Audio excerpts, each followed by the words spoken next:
Hello friends, आज हम करेंगे सीटेट सीडीपी के पीवाईक्यू। ये 2026 का जो लेटेस्ट पेपर हुआ था फैब में, वही पेपर है।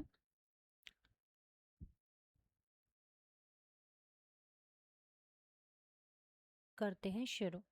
फर्स्ट क्वेश्चन आता है कि भाई इन निम्नलिखित में से कौन सा आयु समूह मध्य बाल्यावस्था के अंतर्गत आता है। इसमें मिडल चाइल्डहुड कौन सा है ये पूछा गया। सिंपल, तो मिडल चाइल्डहुड की एज होती है 6 से 11 साल, मिडल चाइल्डहुड होता है। अब इस वीडियो में मैं आपको सीधा क्वेश्चन और उसके आंसर कराऊंगी। अगर एक दो चीज़ अगर कुछ एक्स्ट्रा है तो वो आपको बता दी जाएगी। ये आपके रिवीजन के पर्पज से, ये मत सोचना कि भाई इस वीडियो को करने से ही आपका कंप्लीट सिलेबस हो जाएगा, बट हाँ ये आपको काफ़ी इफेक्टिव होगी। ये आपको बताएगी कि कैसे ऑप्शन एलिमिनेट करने हैं, कैसे क्वेश्चन को टैकल करना है, कि रियल एग्जाम में बैठ के आप कैसे पेपर करोगे। सेकंड क्वेश्चन आता है एजर्सन और रीजन वाला। आजकल ये काफ़ी ट्रेंडिंग है, 3-4 साल से इसी टाइप के क्वेश्चन आते हैं और बच्चे इन्हीं को गलत करके आते हैं। इन क्वेश्चंस में कुछ नहीं होता। अब इस क्वेश्चन को सिंपल पढ़ेंगे कि भाई इफेक्टिव टीचिंग कौन सी होती है, क्या इन्वॉल्व करती है प्रेजेंट करना information to student in a organised manner and provide opportunity for discussion.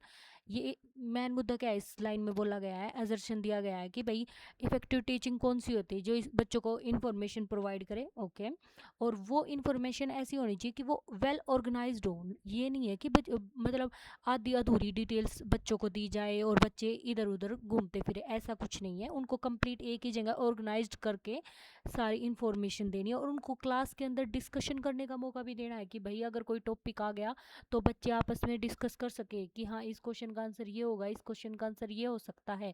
ऐसे स्वतंत्रता होनी चाहिए बच्चों को क्लास के अंदर। उसके बाद रीज़न क्या है, learning is primarily a process of memorization and reproduction of information। ये बोल रहा है कि जो लर्निंग है उसका एक ही प्रोसेस है कि भाई रट्टा मारो और जो इन्फॉर्मेशन आपको दी गई है उसको तुम, जैसे मैं आपको कुछ क्वेश्चन करवा रही हूँ, आप वो रटा रटाया क्वेश्चन अपने आप रिप्रोड्यूस कर रहे हो, तो वो तो कोई लर्निंग हुई नहीं ना। तो अब इसमें क्या करना है, जैसे हमने असर्शन पढ़ा उसके बाद डालेंगे हम बिकॉज। अब इसको मैं पढ़ के दिखाती हूँ, हिंदी वाले जो इसके आंसर है इससे। प्रभावी शिक्षण में विद्यार्थियों को एक संगठित तरीके से जानकारी प्रस्तुत करना और चर्चा के अवसर प्रदान करना शामिल है। ये ट्रू है, क्योंकि अधिगम प्राथमिक रूप से सूचना को याद रखने और पुनर्उत्पादित करने की एक प्रक्रिया है। नहीं, ए ठीक है, आर गलत है। इसका आंसर है ए सही है, आर गलत है, क्योंकि रटना तो है ही नहीं ना। बच्चे को हमें एक एक्टिव लर्नर बनाना है कि वो खुद क्रिएट कर सके अपनी, जो भी उसकी अगर कोई टॉपिक दे दिया उसके रिगार्डिंग वो खुद एक्टिव पार्टिसिपेशन हो बच्चे का। थर्ड क्वेश्चन पे आते हैं। Early symptoms of cerebral palsy can be identified by long delay in. किस चीज़ में डिले होगी लॉन्ग। सेरिब्रल पाल्सी में होता है कि हाथ पैर बच्चे के काम नहीं करते अच्छे से, तो fine motor and gross motor वाली। इसका आंसर ये होगा। देन आते हैं, how should a teacher deal with student who are distracted in her class. जो बच्चे क्लास में ध्यान ही नहीं दे रहे, उनका ध्यान ही इधर उधर है, तो टीचर कैसे टैकल करेगा। ये तो एक काफ़ी वैसी सिचुएशन होगी कि भाई टीचर को कैसे उनको टैकल, ये तो टीचर का वो है ना रोल कि भाई टीचर को क्लासरूम पेडागोजी आनी चाहिए। तो वैसे इसका आंसर वन है, लेकिन हम और ऑप्शंस भी पढ़ के देखेंगे। Call the parents and threaten to give sir punishment, ये यहाँ गलत हो गया। पनिशमेंट जहाँ गई वो गलत। गिव दैम सीवियर पनिशमेंट, ये भी गलत। ऑफर मटेरियल रिवार्ड्स, नहीं, इंस्ट्रिक्ट इंटरनल रिवार्ड देंगे ना जिससे कि बच्चा खुद अंदर से प्रोत्साहित होगा, वो चीज़ तो आ सकती है, बट ये नहीं आ सकता। प्रेज करना बच्चे को, क्लैपिंग करना, ये सब, ये एज कुछ रिवार्ड देना, कोई टॉफ़ी देना, कोई पेन देना, ये सब नहीं आएंगे इसमें। इसका आंसर ये आएगा कि बच्चों को डिवाइड करना ऐसे कि भाई उनका मैनेज किया जा सके। लाइक अगर 30 स्टूडेंट है तो 5-5 का ग्रुप बना दे सभी बच्चों का, और ऐसा नहीं कि जो दोस्त है उन्हीं का ग्रुप बनाए, मिक्स बच्चे होने चाहिए ग्रुप के अंदर। नेक्स्ट है, which of the following order of presenting the concept favour effective learning. ये बोल रहा है कि अवधारणाओं को प्रस्तुत करने का निम्नलिखित में से कौन सा क्रम प्रभावी अधिगम के पक्ष में है। प्रभावी अधिगम कौन सा होता है, मतलब जिसमें बच्चे को पहले सरल से ही तो हम कठिन की तरफ जाएंगे, ऐसा तो है नहीं कि सीधा जटिल कोई टफ टॉपिक से सीधा इजी पे जाएंगे, नहीं होता। अमूर्त अमूर्त होता है जो दिखाई नहीं देता। और उससे मूर्त जो दिखाई देता है उसकी तरफ, ये भी गलत है। प्रतिष्ठा से प्रतीकात्मक, ये आइकॉनिक नहीं आएगा यहाँ, पहले सिंबॉलिक और होता उसके बाद आइकॉनिक होता तो चल जाता। क्योंकि पहले जैसे बच्चा है, अगर बच्चे को जैसे हमने बोला कि भाई एप्पल होती है, फिर हमने उसको एप्पल दिखाई रियल में, तो उसके बाद उसके माइंड में क्रिएट होगी ना कि भाई एप्पल ऐसी होती है, तो बाद में वो उस आइकन से वो रिलेटेड कर लेगा ना कि भाई अगर कोई उसको एप्पल बोलेगा तो उसके माइंड में अपने आप आ जाएगा कि भाई एप्पल वैसी होती है। तो आइकन बाद में आएगा ना, उससे पहले तो सिंबल दिखाना पड़ेगा किसी चीज़ का। तो इसका आएगा ज्ञात से अज्ञात, कि भाई पहले किसी चीज़ के बारे में बच्चे को पता होगा, उससे रिलेटेड या उससे जोड़ के, जो ये पता चीज़ है इससे जोड़ के हम उसको नेक्स्ट करवा रहे हैं कि भाई जैसे आपको पता है साइकिल कैसे चलाई जाती है, फिर आपको स्कूटी दे दी जाए, तो आप उसको मैनेज कर लोगे ना हैंडल को। आप ऐसा तो है नहीं कि आप बार बार उसको घुमाओगे या ऐसे करोगे, क्योंकि आपको साइकिल अच्छे से चलानी आती है तो आप स्कूटी भी चला ही लोगे। नेक्स्ट है डेवलपमेंट ऑफ चिल्ड्रन इज, कैसा प्रोसेस है डेवलपमेंट का, ये एक बहुत ही बेसिक क्वेश्चन है, बहुत ही ज़्यादा बेसिक। एक्यूरेटली प्रिडिक्ट, नहीं भाई कर ही नहीं सकते किसी के, हम तो आज तक किसी को किसी की बंदे को प्रिडिक्ट नहीं कर सकते, तो डेवलपमेंट को कैसे प्रिडिक्ट कर लेंगे, और वो भी कम्प्लीटली। थोड़ी बहुत कर सकते हैं कि भाई वो एक कहावत है हमारे यहाँ कि पूत के पैर पालने में पिछाने जाते हैं, बट प्रॉपर तरीके से नहीं पहचाने जा सकते, क्या पता आगे जाके बच्चा चेंज हो जाए। डिसऑर्डर एंड इरेटिक, मतलब अस्त व्यस्त और अव्यवस्थित, नहीं ऐसा तो नहीं होता चाइल्ड डेवलपमेंट। ए यूनिफाइड प्रोसेस, बिल्कुल यूनिफाइड है, एकीकृत है। लर्निंग स्पाइरल है, लर्निंग स्पाइरल है, लर्निंग एकीकृत नहीं आएगी, डेवलपमेंट आएगी यूनिफाइड प्रोसेस में। उसके बाद फोर्थ क्वेश्चन को भी देख ही लेते हैं कि भाई ये क्यों गलत है। ए सिंपली यूनिटरी प्रोसेस, नहीं, एक सिंपल यूनिटरी प्रोसेस मतलब एक लाइन में चल रहा है, नहीं, लीनियर तो कभी भी कुछ नहीं होता, हमारी लाइफ ही लीनियर नहीं है, अप्स एंड डाउन्स तो चलते रहते हैं। सेवंथ क्वेश्चन, अकॉर्डिंग टू लेविगोत्स्की की थ्योरी के अनुसार what is the meant by the scaffolding. Scaffolding क्या होती है, विगोत्स्की ने बताया। अब एक जनरल ओवरव्यू दे रही हूँ, स्कैफोल्डिंग होती क्या है। वैसे आप सभी ने पढ़ा होगा, ये तो मुझे लगता नहीं कि भाई किसी ने नहीं पढ़ा होगा। स्कैफोल्डिंग होती है किसी बंदा है, जैसे ये कोई एक बच्चा, इसको नॉलेज है बट प्रॉपर नॉलेज नहीं है। अब इसका जो ये दायरा, मतलब यहाँ ये बच्चा है बीच में बैठा है, इससे एक्स्ट्रा की जो नॉलेज है वैसे ये पहुँच सकता है वहाँ तक, यहाँ तक इसको पहुँचना है।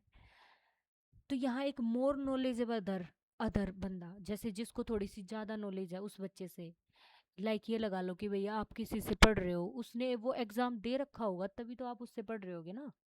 अब अब जो ये बच्चा है, ये जो इसकी हेल्प करेगा, ये इसको थोड़ा थोड़ा गाइड करेगा कि भाई ऐसे हो सकता है, तुम ऐसे प्रिपेयर कर लो, तुम तैयारी कर सकते हो। तो इसी जो प्रोसेस है ना, इसको स्कैफोल्डिंग बोला गया है, मचान बोलते हैं वैसे इसको हिंदी में। तो इनमें से बताना है कि कौन सा इसका ठीक है। एक ऐसी रणनीति जिसमें अधिक जानकार, ओके, मोर नॉलेजेबल अदर, कम जानकार, ठीक है, जिसको कम नॉलेज है, को नया कौशल या अवधारणा सीखने में सहायता और मार्गदर्शन प्रदान करता है। ये पहला ही ठीक हो गया इसका, और बाकी कोई ऑप्शन तक जाने की जरूरत ही नहीं पड़ी। बट हम फिर भी चेक करेंगे, क्या पता नीचे ऑप्शन में कुछ और बात हो। और ये भी तो देखना है ना कि कैसे एलिमिनेट करना है। एक ऐसा मापन उपकरण है, नहीं मापन तो है ही नहीं, ये यही गलत हो गया, मापन उपकरण नहीं होता ये। एक संसाधन सामग्री जो अवधारणाओं को बेहतर ढंग से याद रखने में, नहीं, याद रखने का तो इसमें रोल ही नहीं है। एक लाक्षणिक शब्द, नहीं, जब विद्यार्थी स्वयं सीखने के लिए छोड़ दिए जाते हैं, नहीं, सीखने के लिए तो प्याजे छोड़ता है कि भाई बच्चे अपने आप क्रिएट करेंगे। विगोत्स्की का तो मानना ही है कि भाई समाज के साथ ही हमारा विकास हो सकता है, वैसे हो ही नहीं सकता। अगर विगोत्स्की कही है तो सोशल लर्निंग, सोशल सब कुछ, लैंग्वेज, सोशल, ऐसी चीज़ें होंगी विगोत्स्की के, अगर विगोत्स्की से रिलेटेड कोई क्वेश्चन आता है तो।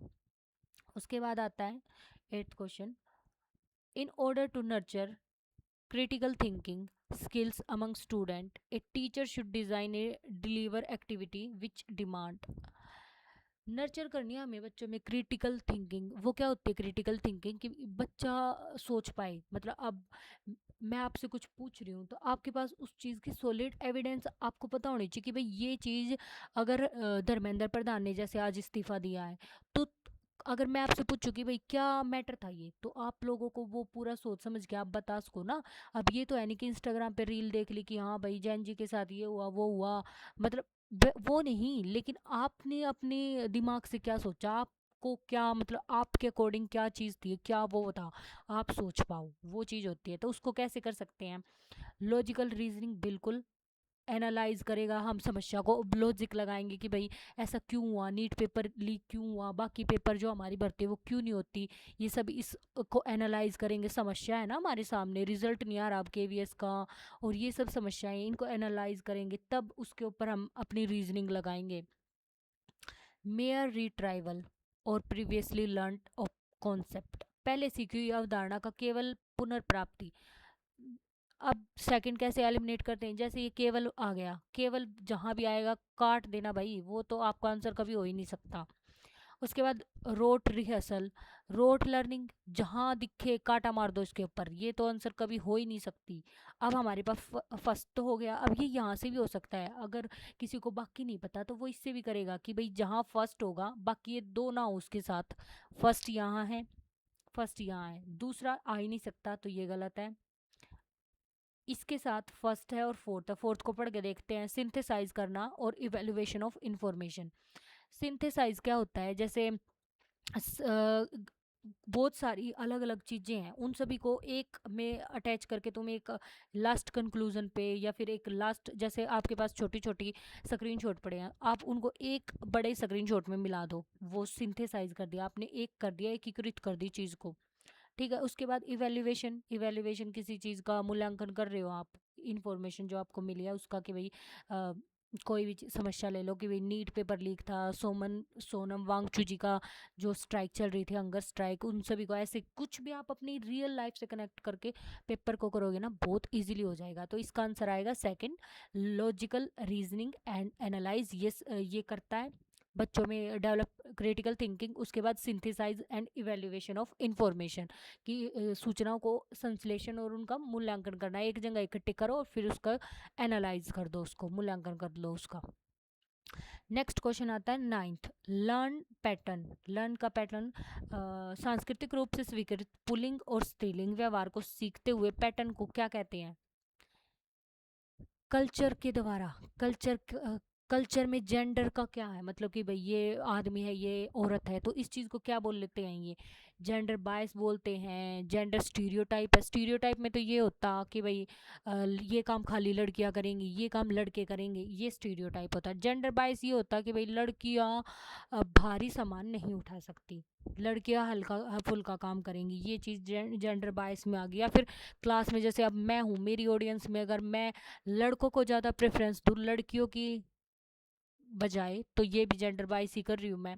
उसके बाद कंसिस्टेंसी ये होती है, जैसे छोटे बच्चों को पता चल जाता है ना कि अब उसका जो जेंडर है वो फिक्स हो चुका है, अब वो उसके साथ लाइफ लॉन्ग वही जेंडर रहेगा, वो चेंज नहीं होगा, वो होगी। तो इसका है जो मैस्कुलिन और फेमिनाइन वाला बिहेवियर शो करते हैं, वो होते हैं हमारे जेंडर रोल्स, जेंडर भूमिका बोलते हैं उसको। टेंथ क्वेश्चन है, which of the following statement about gifted children is correct? जो गिफ्टेड चिल्ड्रन होते हैं उनके बारे में कौन सी स्टेटमेंट ठीक है इनमें से? Gifted children have superior academic, social as well emotional skill. Okay. प्रतिभाशाली बच्चों में बेहतर शैक्षणिक, सामाजिक, भावात्मक कौशल होता है। ठीक है। प्रतिभाशाली बच्चे दी गई समस्याओं के लिए नए और मूल समाधान लेकर आते हैं। ठीक है। प्रतिभाशाली बच्चों में ज्ञान के विशिष्ट क्षेत्र में उच्च स्तर की मानसिक क्षमता होती है। प्रतिभाशाली बच्चे शिक्षा के सभी क्षेत्रों के साथ अतिरिक्त पाठ्यक्रम गतिविधियों में भी उत्कृष्ट प्रदर्शन करते हैं। तो अब यह ये एक टैकल करने वाले क्वेश्चन में आ गया कि भाई ये तो सारे अच्छे दिख रहे हैं ना, गिफ्टेड बच्चे की तो सारी विशेषताएं हैं, लेकिन इनमें से करेक्ट है कौन सा? तो आप सोचो एक बार थोड़ा सा, फिर मैं तो बता ही दूंगी। 1-2 सेकंड तो आप सोचो, कि आप भी तो एनालाइज करो। वेल जो गिफ्टेड बच्चे होते हैं ना, उनकी हर चीज़ ओरिजिनल होती है और बिल्कुल न्यू होती है, उनके माइंड में वो एकदम से ऑटोमेटिक क्रिएट होगी वो चीज़ें। तो इसका आंसर आएगा gifted children comes up with novel and original solution of problem. वो किसी भी समस्या के ओरिजिनल समस्या उसके साथ आएंगे, सॉल्यूशन के साथ। ये काफ़ी मैसअप हो गया था तो मैं इसको इरेज कर रही हूँ ऐसे। तो गिफ्टेड चिल्ड्रन वो होते हैं भाई जो आते हैं नोवल, बिल्कुल नया और ओरिजिनल सॉल्यूशन के साथ। अगर कोई प्रॉब्लम है तो उसका वो नया कोई सॉल्यूशन निकाल लेंगे अपने आप ही।